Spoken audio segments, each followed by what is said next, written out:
Hello, this is Tim at lovechangegrow.com. It is Sunday, October 15th, 2022. And last week's blog post was about old school traditional education, which is basically when you get down to it, it's teaching people how to think and perhaps what to think.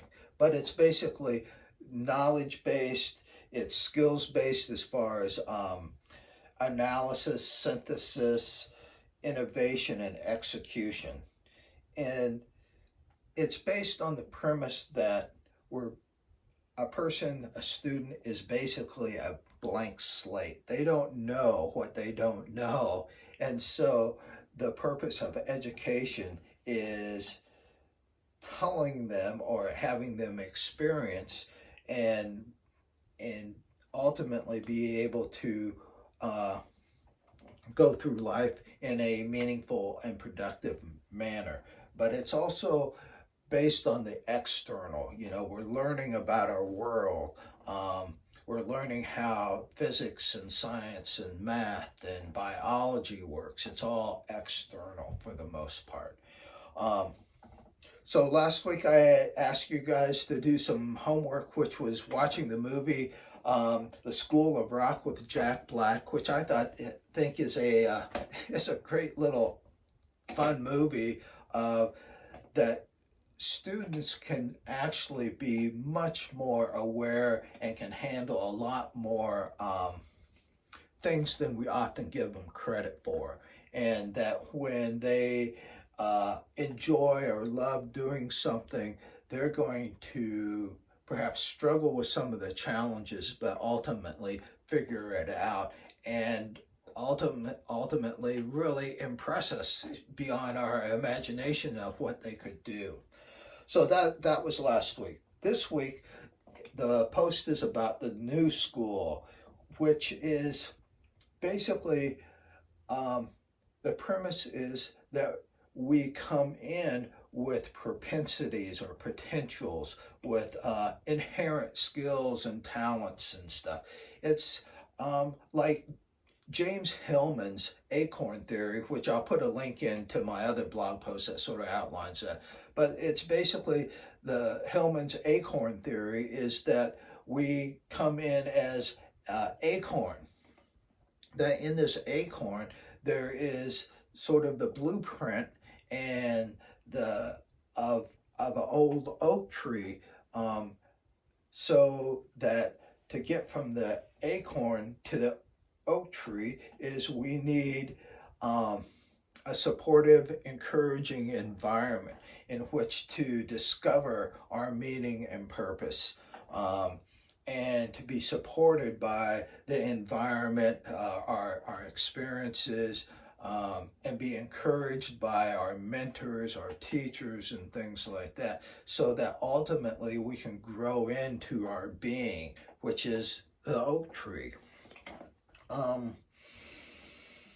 Let's see. So this new school is more about discovery, and it's more about our own discovery of ourself, through self-analysis, through self-knowledge, self-discipline, self-motivation, and how to self-manage ourselves so that we can grow into this oak tree.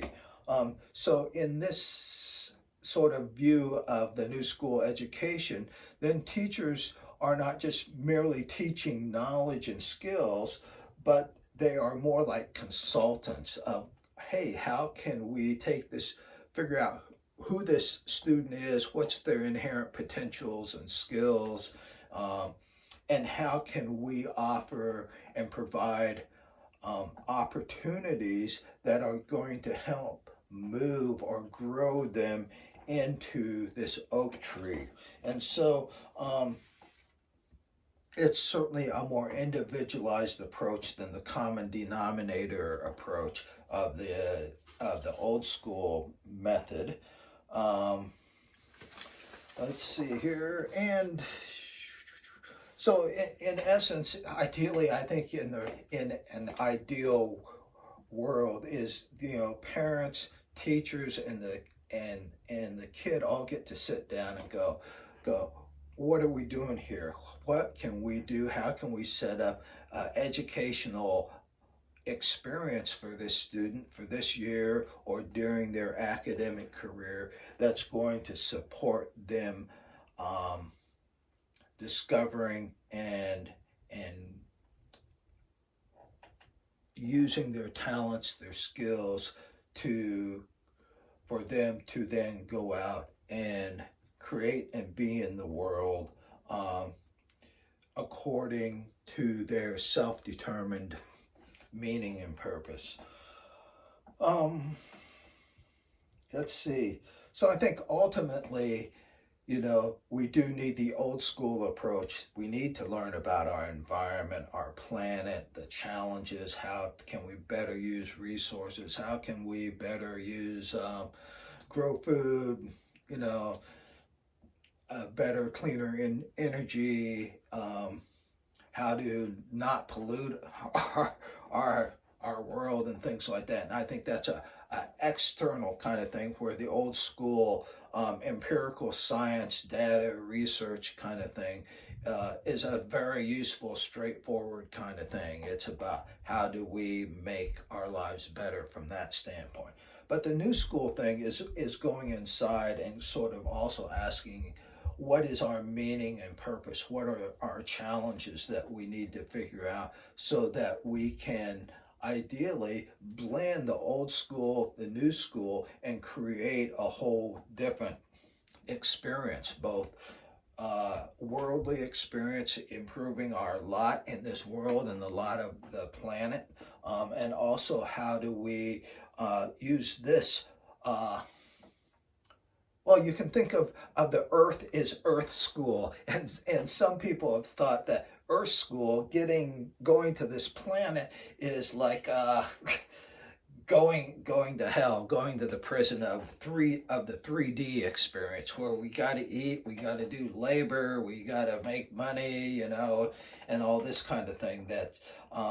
And certainly in various kind of more metaphysical, spiritual ends of things, that the 3D world is a pretty heavy, laborious world. But on the other hand, it also, in this 3D world of time and space, also gives us an opportunity to kind of, in a sense, figure out the mechanical or dynamics of how to make things work.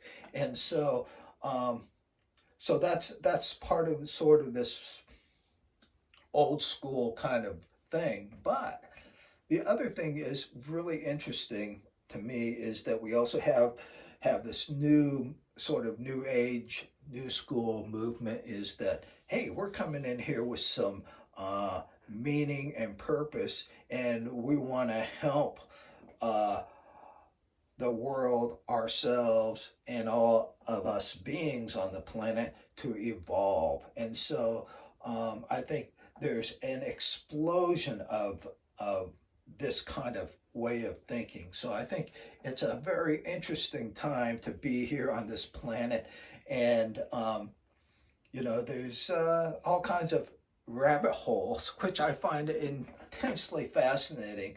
But it comes down to, what are we doing here? What are you doing here? How are you making meaning and purpose and your sense of reality here? And so I think it was an interesting little approach of from a perspective of education, and I think education is a wonderful thing. I certainly, I feel, was blessed with education initially for the first, I don't know, 13 years, 12 years of my educational experience was a bit difficult. I was a poor student, but it wasn't until I figured out, hey, I'm just going to go for whatever I find interesting and I'm curious about, and use that kind of way to lead me through. And certainly the end of my educational experience and into grad school was a completely different experience than what it was in elementary and high school and my first year in college. So that's it for this two-part series on sort of looking at education. So thank you, and I will be back next week, and have a great week. Bye.